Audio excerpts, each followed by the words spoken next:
With all of the Chelsea signings this summer, the tactical flexibility for Enzo Maresca is at an all-time high.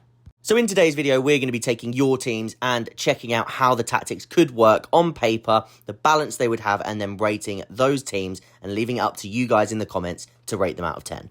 So the first team we're going to be rating and talking about is sent in by Archie, and it is this team on screen here. So what we're going to do, let's break it down into sort of parts. What I would assume is the idea for this off paper would be, or on paper from the start, would be Caicedo starting at right back and he's coming inside.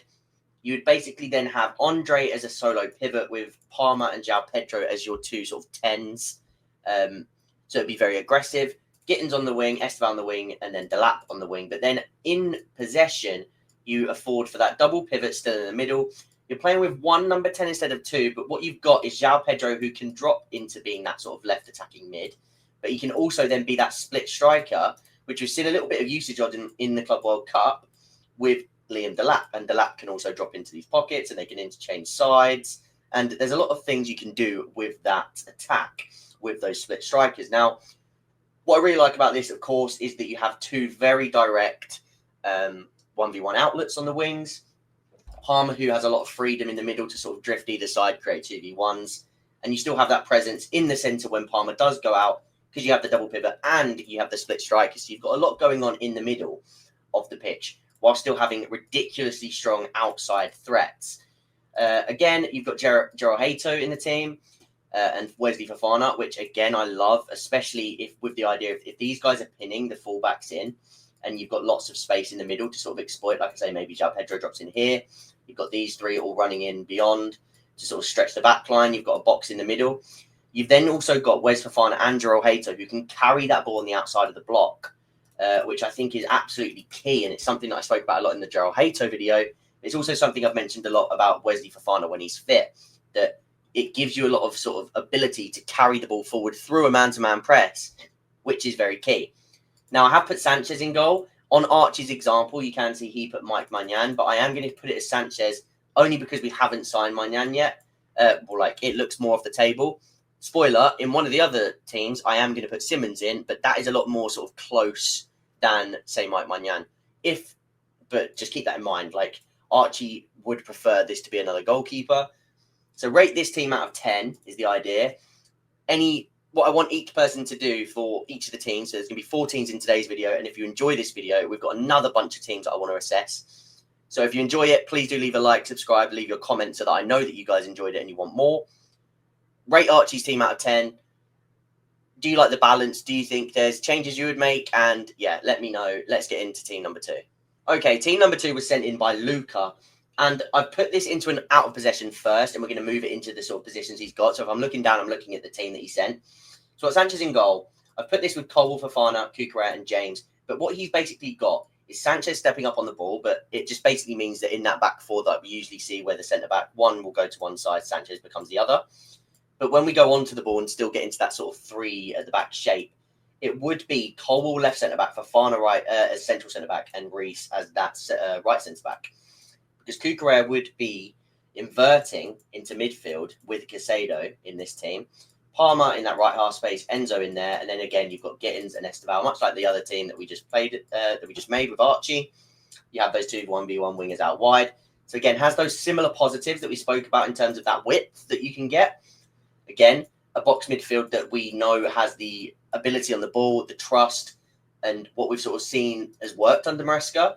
You've got João Pedro who can drop in and become part of that pentagon. And again, then you've got these players that can exploit that space in behind. My main gripe with this team is, of course, the fact that it would have to be Fofana as the central centre-back if you are using Cucurella to invert. Now, the easy way to sort of get around this would be simply to go Fofana right centre-back, Colwell here, Cucurella there, Reece inverts into midfield instead. And I understand why you want Cucurella in there, but it's sort of a trade-off. Would you prefer Fofana as that central centre-back where he could maybe get caught on the ball a little bit more and didn't have the ability to use his carrying that we spoke about on the outside in that last team? Whereas Colwell really sort of excels in that central role, has the ability to play into both half spaces, have really good disguise, play into both pockets, can play long, can play through, gives you a lot more sort of ability in that first phase of build-up.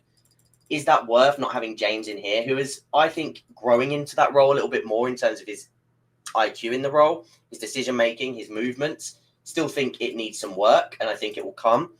But I think that this is the easiest change to make to that team. So again, with Luca's team, let me know firstly what you think of the team. Rate it out of 10. Would you agree about the Cucurella and James swap? If not, would you be fine with Fofana being as the central centre back? Any changes you would make to this team? Let me know. What do you think of the balance? Let's get into team number 3. Okay, team number 3 was sent in by Ollie, CFC Ollie. And this is a variation for if Reece James was injured.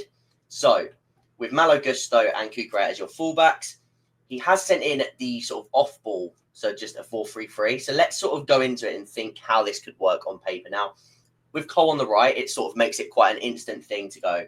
Neto will be on that side holding the touchline.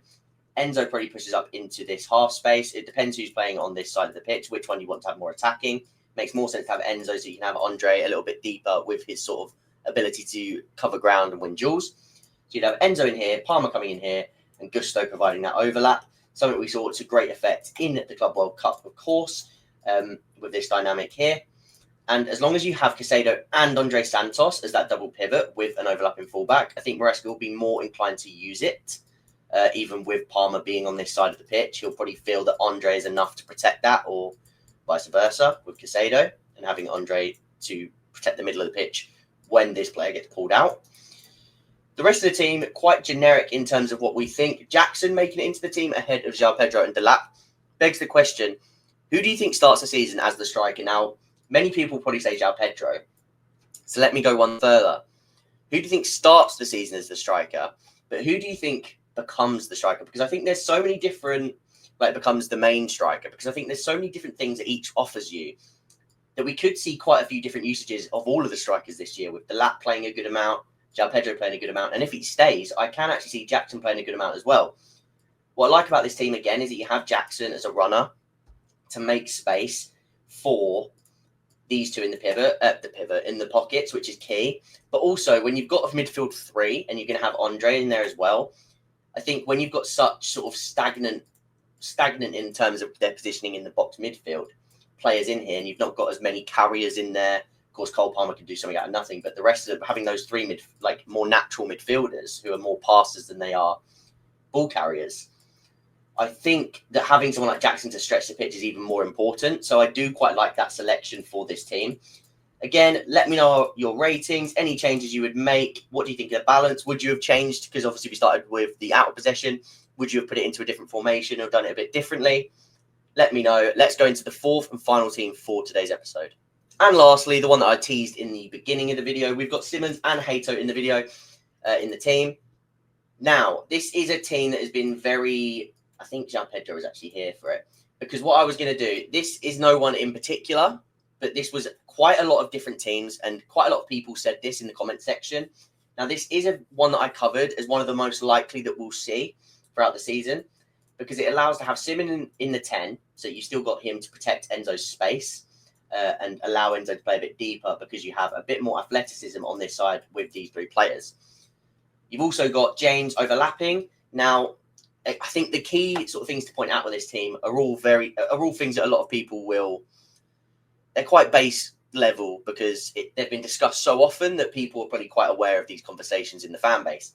Firstly, can Reece do this role effectively? That's the first question with this lineup. The second question with this lineup for me is, of course, Hato starting over Cucurella. Now, I think just remember, this is only a lineup dynamic. This doesn't mean it's how we're going to start every game. And it doesn't mean this is how people think we're going to start every game. This is just one variation that people would like to see. And I do think that having Enzo in this role is important to have as much physicality around him as possible. But of course, so you've got physicality and athleticism. You've got work rate and tenacity. You've got physicality and work rate and power to cover those large spaces and get back. So I do think having that power and athleticism around Enzo is the best way to platform him in this deep role. We're going to make a video specifically talking about that, so do not miss that. That'll be out on the channel next week. But I think that the main questions of this are to do with that left-hand side dynamics of that sort of 4. And then, of course, Reece and Palmer, and if Reece can sort of allow Palmer to do this in the same way that Gusto does, or if you're going to do that, does it have to be Malo Gusto? Because Reece's body, he can't sort of deal with it. But when we're talking about the back line again, You've got the Hato and the Fofana carrying abilities out from the back. The same thing with Cole in the middle. So a lot of the same sort of things, but the main difference is being Enzo in this deep position and James on this wing. This could be Gittins, this could be Neto.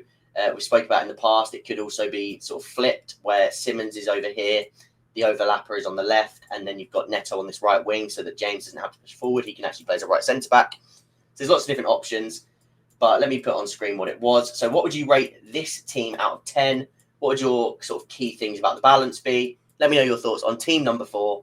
But that is it for today's episode. Like I said, leave a like, comment if you want to see more of these, because I've got a lot more to go through. You can leave your comments on my Twitter, or even in the comments, just leave your team. Maybe we'll highlight that comment and use it in the next video when we do another ranking of sort of teams that people want to see, breaking down the tactics and maybe the balance issues within those teams. I'm going to go from there. So let me know if you've enjoyed it. Subscribe if you haven't already. Leave a like, and I'll see you guys in the next one.